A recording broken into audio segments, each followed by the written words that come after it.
Hey there. So it's been a while since I was practiced Norwegian on here. I thought it was bad time. And I recently found this book in a thrift store. You can tell that it's seen some rough times, but it looks unused inside. I think there's only one single page that's been filled out here, chapter 2, and this single exercise here in chapter 1. But everything else looks pretty much untouched. I'm wondering whether someone bought it, maybe for a journey to Norway. Maybe they carried it around in their bag, that's why it has these little folds here. And maybe they read all of the instructions, but just decided not to fill out the exercises. Who knows? Either way, I paid €1.50 for it, so I'm pretty happy with it. And I had a quick look at the first chapter. And I thought it was pretty interesting compared to the other book that I have called Norsk for deg. This one moves really fast.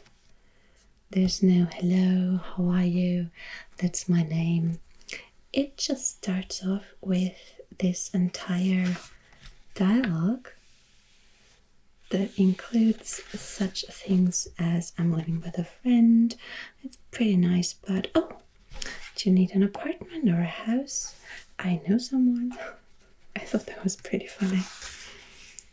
It's not something I would expect from my first exercise in Norwegian. This has a lot of information on grammar, which I really appreciate.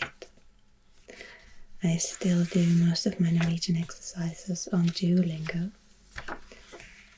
and that works well for the most part,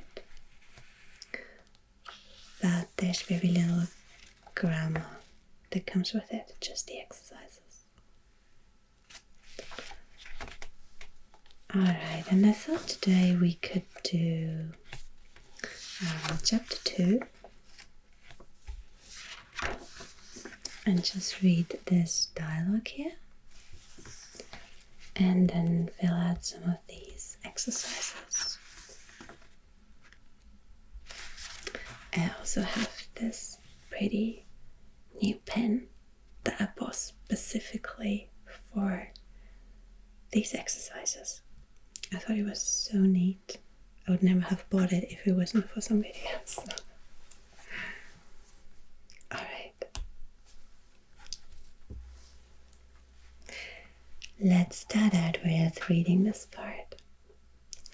So, Lynn's working as a receptionist in a hotel, and she gets a call from someone from Germany. So she says, Hotel Fjellro, du snakker med Linn. And the man replies, Hei, dette Werner Müller, jeg ringer fra Berlin. So he's Werner Müller and he rings from Berlin. And Linn says, oh yes, how can I? Unnskyld, kan vi ikke snakke norsk med hverandre? Jeg kan ikke så mye engelsk.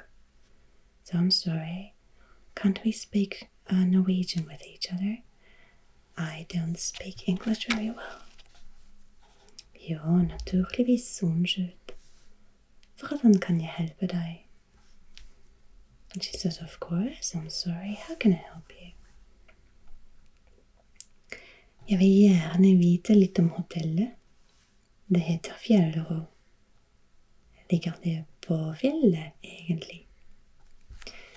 So he'd like to know a little bit about the hotel, which is called Fjellro. Fjell means mountain. He wants to know whether it's next to a mountain. And Lynn has to say, uff, nei, det stemmer ikke. Hotellet ligger midt i gågata og ikke på fjellet. So that's not correct. The hotel is in the middle of a pedestrian zone, gågata, and not by a mountain. Men ser man fjellet fra hotellet? But can you see a mountain from the hotel? Nei, dessverre. Men det ganske rolig her. No, sorry, you can't see a mountain, but it's pretty quiet here. Ok. Kan man spise vegetarmat i restauranten hos dere? Jeg vegetarianer. That's pretty easy. Can you have vegetarian meals at the restaurant? Because he's a vegetarian. And Lynn says, jeg vet ikke, jeg tror det, men jeg ikke sikker. Jeg ny her på hotellet. Unnskyld. Kan jeg ringe tilbake til deg senere? Ja, gjerne. So she says, I don't know. She thinks so, but she isn't sure because she's new at the hotel. And whether she can bring him back later. Kan jeg ringe tilbake til deg senere? So, let's see what happens when she wakes back. Ja, hallo, det Linn fra Hotell Fjellro igjen. Hei. Nå kan jeg svare deg.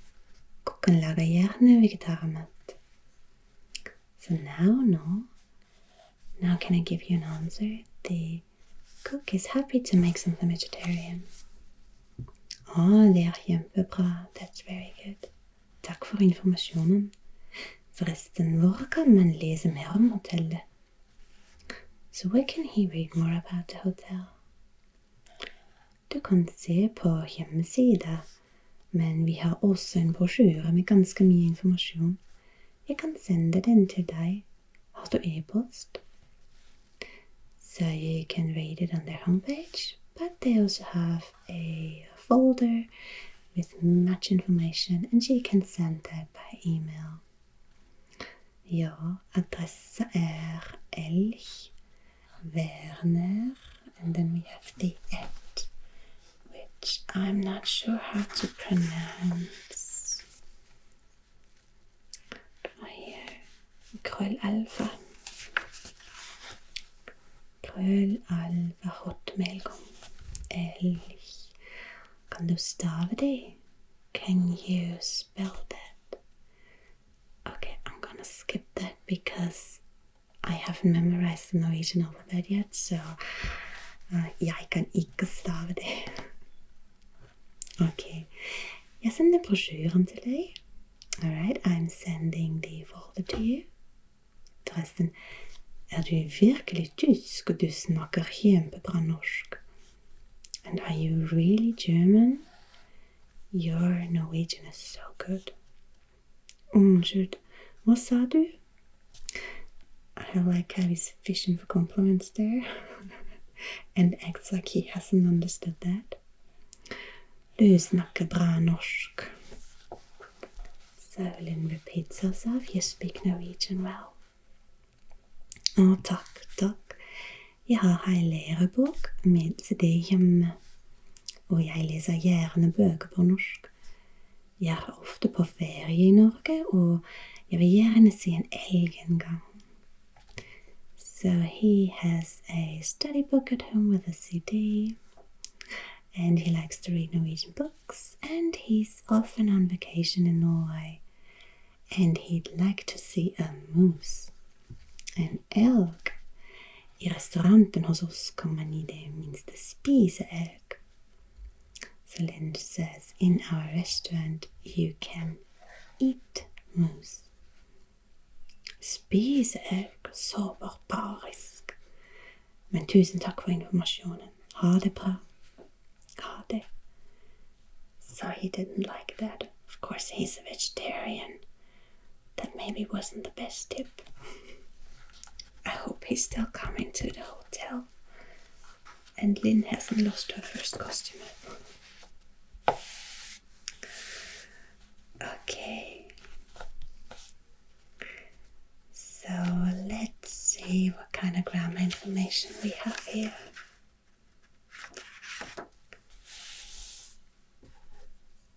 We have pronouns in the third person singular, han, hun, or den. Han means he and hun means she. But then there's also den, which is used for everything that's not people. So it doesn't matter if it's masculine or feminine. If it's not a person, you would use den. So that's a little bit different to German, where you would only use RC or S based on the gender, but not based on whether it's a person or not a person. Alright, so we have the subject form and the object form, han, ham, han, hun, henne, and den, den.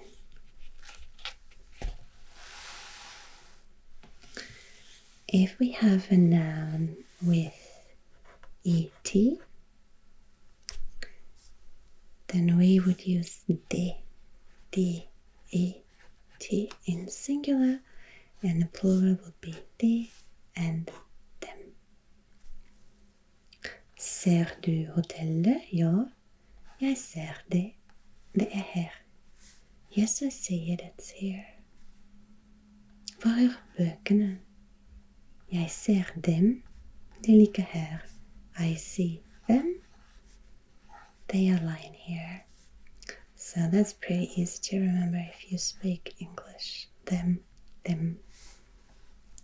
Hvor er Linn og Fredrik? De er i resepsjonen. Here we have two people, we use de. And if I want to speak to them, I would say jeg vil snakke med dem. Alright. Then we have some information on modal verbs like kunne, can, and ville, to want. They are irregular, they would turn to kan and vil. Pretty easy to remember too. And they would come in front of the verb. So, jeg leser mye, jeg vil lese mer. I read a lot, I want to read more. Hvor kan man lese mer? Where can you read more? I think that's not too hard. But what can be a bit tricky is if you have multiple parts of the verb in a sentence and you're adding something like an adverb like ikke or gjerne. Because it says here ikke and gjerne always come after the first verb. So for example, man kan ikke se fjellet fra hotellet. You can't see the mountain from the hotel. But if the subject comes after the verb, then the adverb would move behind the subject. So, for example, here if we put fjellet to the front, fjellet kan man ikke se fra hotellet. Right, then we have the subject here with man. So there's something to keep in mind. The adverb comes after the verb, or if the subject moves in after the verb, then the adverb follows the subject. Alright.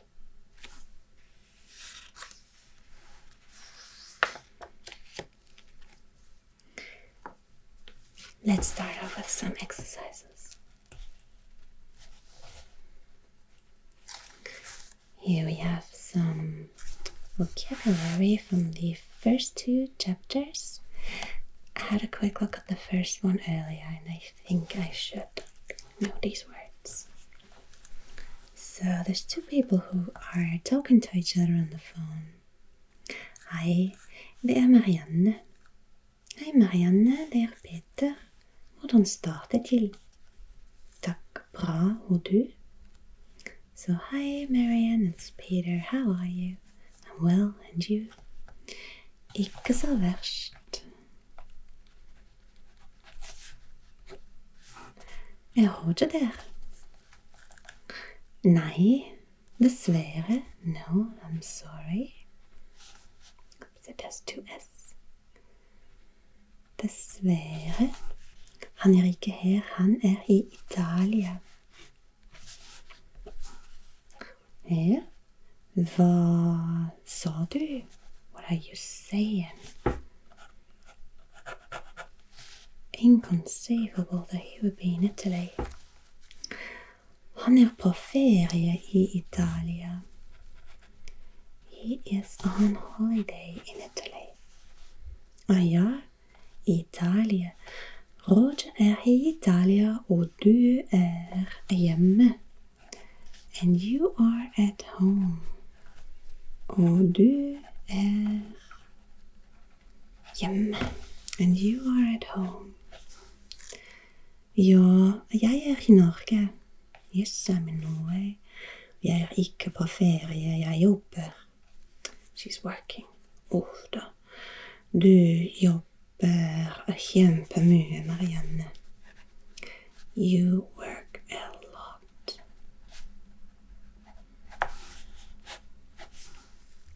Ja, naturligvis. Yes, of course. Naturligvis. Jeg sjef, vet du. She's the boss, after all. Du gal. Men ha det bra, Marianne. Jeg ringer igjen senere.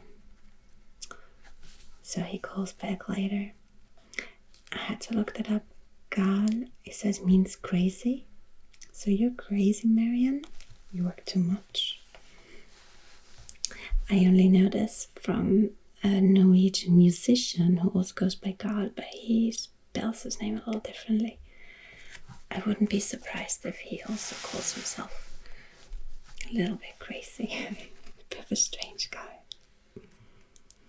Okay, let's just see if we have this correct. I think the solutions should be here in the back. Alright, so we have verst. Dessverre sa ferie hjemme kjempemye naturligvis gal and senere. I am giving myself a plus. It's pretty neat. Alright. What else should we do? So we have different forms of the nouns. But that might be a bit too easy.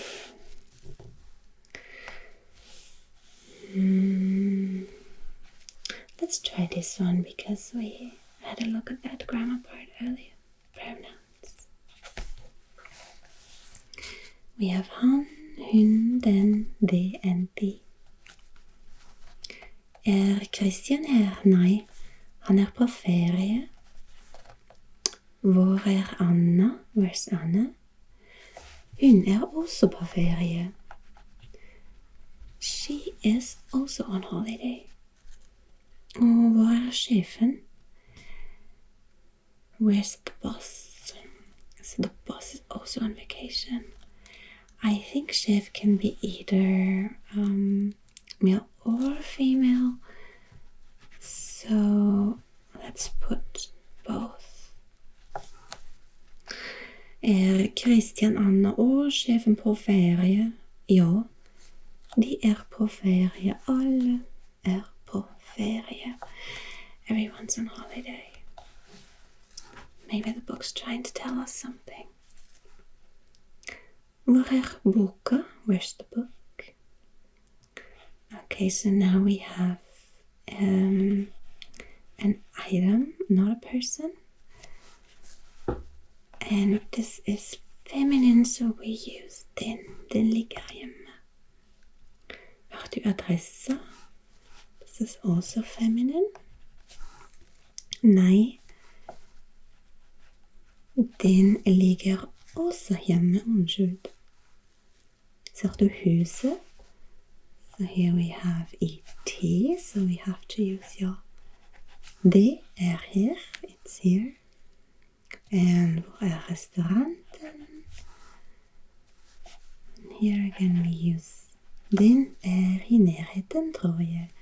I think it's nearby. Alright, so that was subject, and here we have the objects. Terje her? Jeg vil snakke med ham. I want to speak with him. Nei. It was a trick. We're back to the subject. Han hjemme, he's at home. Men Linn her, but Lynn's here. Vil du snakke med henne? Do you want to talk to her? Ja. Men har hun tid? Does she have time? Ja, hun leser en e-posten. E-posten, that's a thing.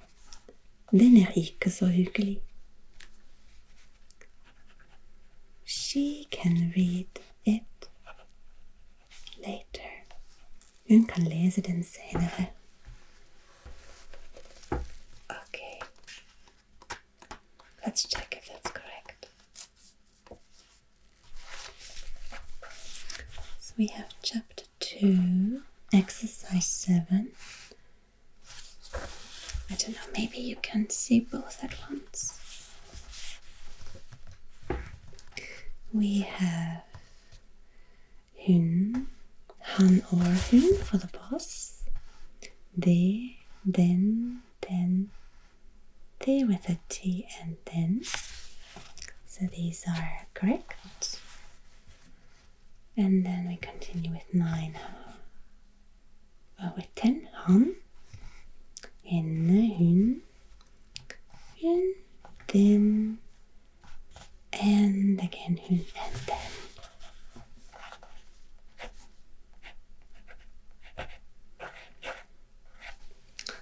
Excellent. Okay, let's see what else we have. Forms of the verb. We have translations. And we have missing words. Let's try this one. Starts off with jeg ser mange elger. I see many moose. Kan hjelpe oss. De kan hjelpe oss, so it just comes right here. They can help us. Here we have ikke. Jeg kan see restauranten. I can see the restaurant, and I want to say I cannot see the restaurant. So is said here we put ikke after the first verb. So jeg kan ikke se restauranten. Du kan ikke snakke norsk. Here we have a question, so we would start with the verb and then say, kan du ikke snakke norsk? Nå ringer til en venn. I think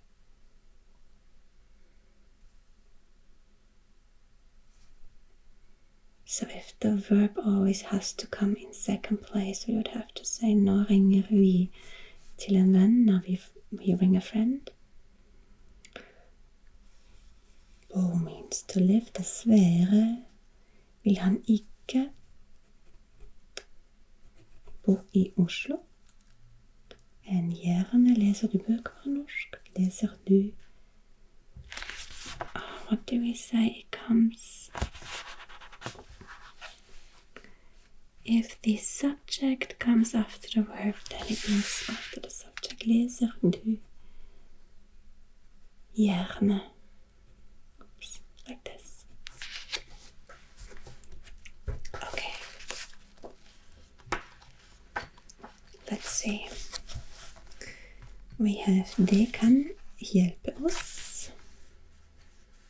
Jeg kan ikke se restauranten. Jeg kan ikke se restauranten. Kan du ikke snakke norsk? Kan du ikke snakke norsk? Nå ringer vi til en venn. Nå ringer vi. Dessverre vil han ikke bo i Oslo. Vil han ikke bo i Oslo? Leser du gjerne bøker på norsk? Leser du gjerne bøker på norsk? Amazing. All right. So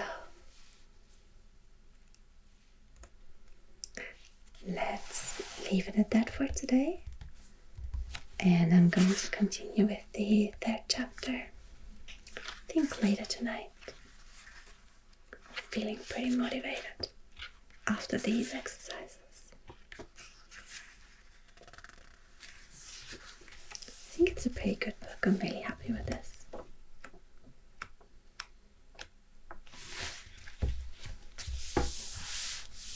Alright. So, thank you very much for joining me today. And I hope you enjoyed this too. And I'll see you again next time.